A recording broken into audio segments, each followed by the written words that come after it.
अस्सलाम वालेकुम वरहमतुल्लाहि वबरकातुहू।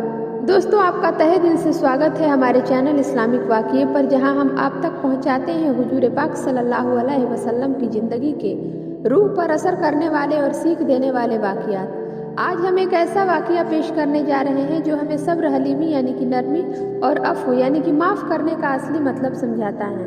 हुजूर पाक सल्लल्लाहु अलैहि वसल्लम की बेमिसाल नरमी।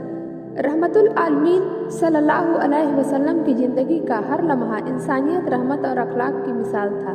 अब सल्लल्लाहु अलैहि वसल्लम की नरमी और सब्र सिर्फ दोस्तों और चाहने वालों तक ही नहीं थी, बल्कि आपके दुश्मन भी जब आपके अखलाक को देखते तो उनका दिल पिघल जाता था। एक रोज़ का वाक़िया है। एक गैर तहजीब याफ्त यानी कि बदतमीज बद्दू आपकी खिदमत में आया।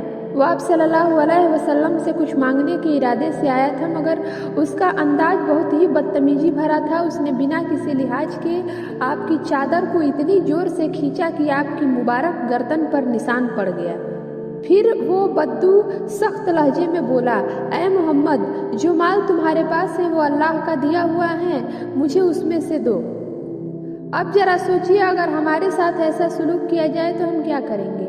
या तो हम गुस्से में उसे झिड़क देंगे या फिर बुरा भला कह देंगे। मगर ये हमारे प्यारे नबी सल्लल्लाहु अलैहि वसल्लम की शख्सियत थी कि उन्होंने नाराज होने के बजाय मुस्कुराकर उस शख्स की तरफ देखा।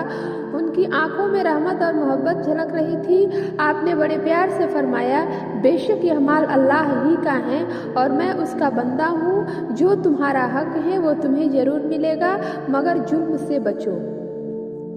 हुजूर सल्लल्लाहु अलैहि वसल्लम की इस नरमी और सब्र को देखकर वो बद्दू हैरान रह गया। उसे यकीन ही नहीं हो रहा था कि किसी इंसान का अखलाक इतना बुलंद हो सकता है कि उसे बेइज्जती सहने के बाद भी गुस्सा न आए। वो बद्दू वहीं ठहर गया और कुछ देर बाद सोचने के बाद रो पड़ा। उसकी आंखों में आंसू आ गए और उसने कहा, है मोहम्मद, आज तक मैंने ऐसा शख्स नहीं देखा जो इतनी ताकत रखने के बावजूद सब्र और नरमी दिखाए। आज मैं गवाही देता हूँ कि आप वाकई अल्लाह के नबी हैं। फिर उसने कलमा पढ़ा और इस्लाम कबूल कर लिया। इस वाक़िए से हमें क्या सीख मिलती है? इस वाक़िए से हमें सीख मिलती है कि सब्र, हलीमी और अफ़्व एक मुसलमान की सबसे बड़ी ताकत है।